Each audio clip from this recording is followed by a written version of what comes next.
आसमान और तुलसी को समझाया, देख ये कर्म की गति है, उसको मारना जरूरी था। तू धर्म की बेटी है, तूने श्राप दे दिया भगवान को, तो वास्तव में पत्थर तो बन के रहना पड़ेगा। इस कलयुग में भगवान की ओर पूजा नहीं होगी, पूजा होगी तो खाली पत्थर स्वरूप की पूजा होगी, क्योंकि भगवान को पत्थर बनना पड़ा। और पत्थर जब बने तो भोले बाबा ने देखो कैसा आशीर्वाद दिया, हे नारायण तुम पत्थर बनो। कहाँ का पत्थर बनोगे? तुलसी को भगवान ने कहा कि देख तू वैकुंठ में चली जा। और याद रखना ये कलयुग का प्रारंभ होगा, इस कलयुग के प्रारंभ में तू तेरा दो रूप बनेगा। कितना बहुत ध्यान से सुनना, ये शिव पुराण कहती है तुलसी तेरा दो रूप बनेगा। एक रूप में तो तू नदी होके बहेगी और दूसरे रूप में तुलसी का पौधा बनेगी। क्या बनेगी? ये पतिव्रता स्त्री कौन? तुलसी। तुलसी का पौधा नदी बनेगी, गंडकी नदी।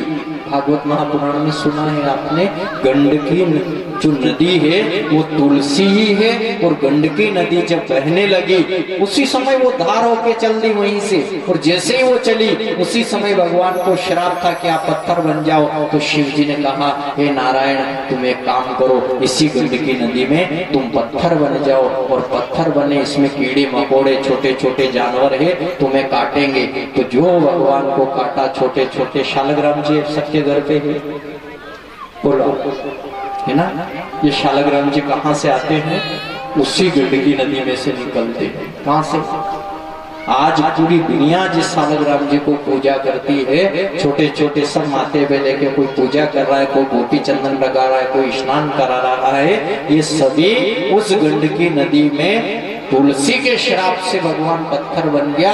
और आज उस नदी के बाहर लोग ला के और भगवान नारायण समझते हैं उसको। और वो नारायण आज वो चक्र की भांति आज शालग्राम जी के रूप में पूजा होती है।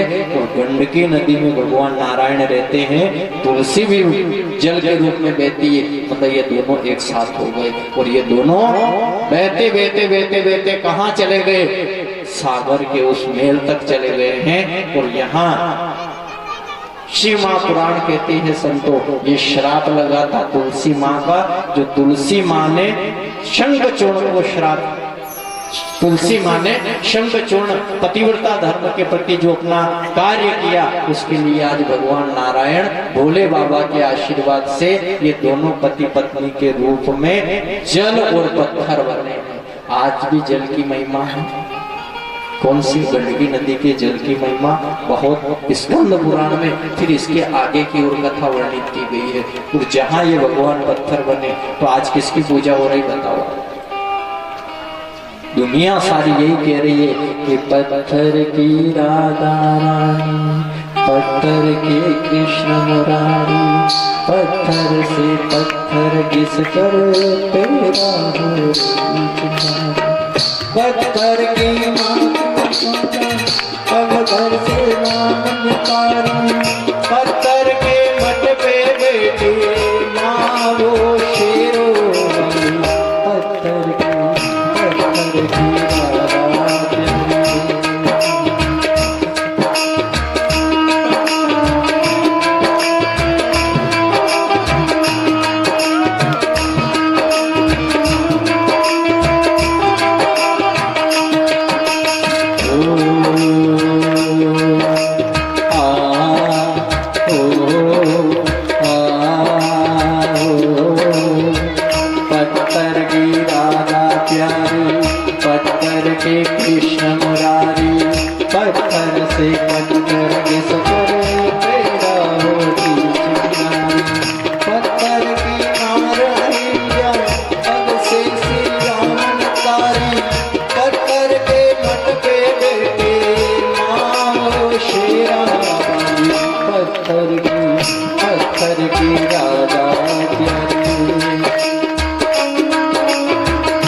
की जा राम लखन सीता को पत्थर रख कर दशरथ जी ने हो, पत्थर रख कर दशरथ जी ने। और खुदाई का एक पत्थर महादेव की माँ ने कैसे लीला रची रे कुदरत ने हो, कैसी लीला रची कुदरत ने। ओ पत्थर घर पे पड़ा जिसमें ठाकुर बसा, पत्थर के हैं मेरे बाके बिहारी, पत्थर की प्यारी ओ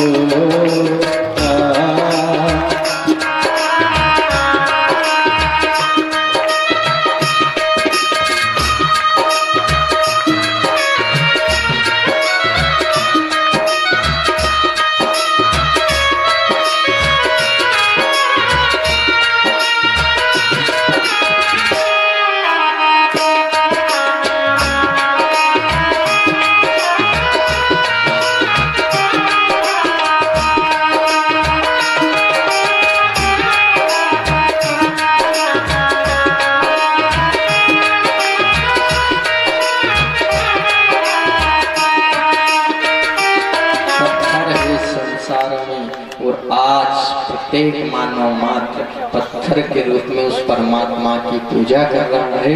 और कहा है पत्थर में से परमात्मा प्रकट हुआ, नहीं हुई? पत्थर में से नारी प्रकट हुई, नहीं हुई? पग से श्री राम ने तारी, भगवान का यूं चरण लगा, हाथ जोड़ दिया, कहा श्राप से आज मैं मुक्त हो गई। पति का श्राप था, अहिल्या जैसी नारी दुखी हो गई।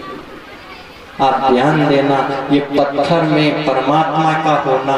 आज भी आप इतने ज्ञानी हो गए हो, तुलसी के पास में शालग्राम जी रखते हो, इतने बेटे हो, सब पूजा कैसे करते हो तुलसी की? तुलसी अगर घर पे आपने लगाई है, तुलसी की आप पूजा करते हो, तुलसी की पूजा आपके घर में तभी मान्य होगी जब तुलसी के साथ में शालग्राम जी को आप घर पे रखोगे। तुलसी की क्यारी के अंदर कभी भी दीपक की ज्योत नहीं चलती है, सुन रहे हो? तुलसी की आपने जो क्यारी कर रखी, उस क्यारी के अंदर कभी भी दीपक प्रज्वलित नहीं होता है, उस क्यारी से बाहर ही दीपक लगता है। वो पति पत्नी का जोड़ा बनकर बैठा है। इसकी बहुत बड़ी एक गाथा भी है, भविष्य पुराण, जो आने वाला समय है उसके बारे में सब अवधारणा जिस भविष्य पुराण में लिखा गया है कि भविष्य में क्या होने वाला है, भविष्य में आगे का समय जिस पुराण में वर्णित किया गया है, आप ध्यान देना। जहाँ तुलसी मैया की क्यारी बनाई है उसमें तुलसी का रोपण किया है, आप उसकी पूजा कर रहे हो तो उसमें शालग्राम जी का होना बहुत जरूरी है। जो शास्त्र कह रहा है वो आपसे बात किया है, ये जोड़ा जो